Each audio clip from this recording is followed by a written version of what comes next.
प्रश्न तुमचे, उत्तर आमचे. अचूक, निर्भीड आणि सडेतोड. लोकशाहीचा खरा मंत्र म्हणजेच न्यूज लोकतंत्र. काम हस्तांतरीकरणाचं पूर्ण झालं यावर काय? त्या शहाण्या लोकांना सांगा की 350 कोटी रुपये एखाद्या कामाला मंजूर करण्यासाठी 1 महिन्यात काम ते होत नाही आणि 4 महिन्यात होत नाही. त्याच्यासाठी वर्ष 2-2 वर्ष लागतात. आणि त्याच्यानंतर इथून हे एवढं काम जे आहे हे सुरू होऊन किती दिवस झाले, किती मशीन्स आहे, रोजच्या रोज त्यांचा आम्ही आढावा घेतो आहे.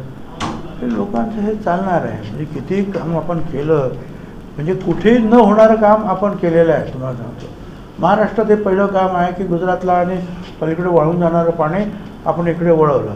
परंतु मध्ये मध्ये तो पाठ फुटत होता, कुठे तो पर्क्युलेट होत होता. त्याच्यामुळे त्याला हस्तांतरीकरण करणं गरजेचं होतं, तर ते शेवटला पाणी लवकर येईल. आणि म्हणून त्याच्यासाठी वेगळे आपल्या 350 कोटी रुपये मंजूर करावे लागले.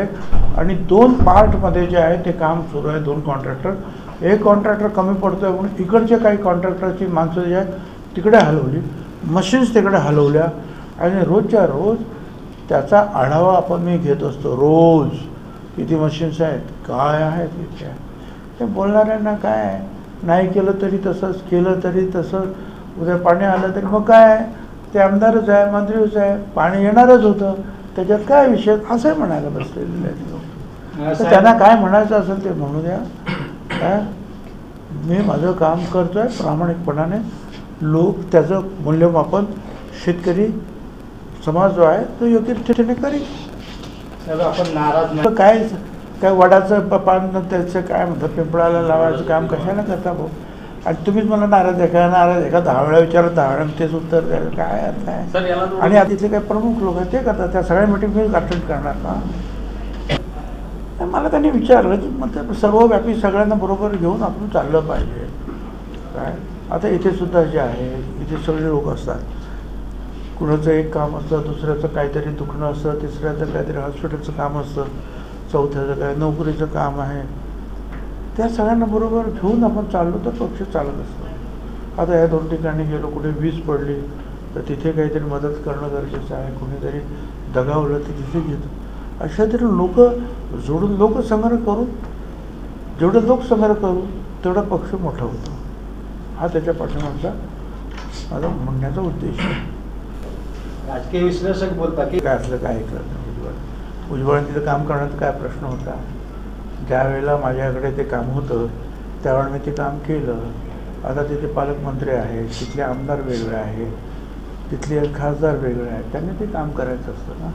मला काय विचारलं, सांगितलं, मदत मागितली तर मी नक्की कर. आणि मी कोणाच्या तरी कामामध्ये, कोणाच्या तरी अधिकारांमध्ये जोडगूड करण्याचं काय कारण आहे. मला वाटतं आपल्या येवला लासलगावमध्ये लीड 13,000चा आमचा लीड आहे ना. येवला जास्त लीड नाही, म्हणजे इक्वलमध्ये घेणे ना फाईट आमची जवळपास. सर आपण सांगतो कांद्याचा प्रश्न. बरं, लासलगाव कांदा मार्केट हे आशिया खंडातलं मोठं मार्केट आहे. ते माझ्या ह्या मतदारसंघातच आहे ना ते लासलगाव. त्यामुळे तिथे काय उद्रेक होता कांद्याचा आणि काय लोक प्रश्न विचारत होते सगळ्यांना माहिती आहे. त्या मानाने जे आहे बरंचसं जे आहे आम्ही कव्हर केलेलं आहे.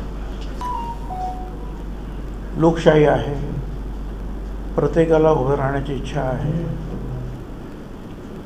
त्याची इच्छा त्यांनी पूर्ण करणं, त्याच्यासाठी आपण काही बोलू शकत नाही. आता त्यांची ती इच्छा पूर्ण करायची की नाही ही येवला लासलगावची जनता ठरवेल.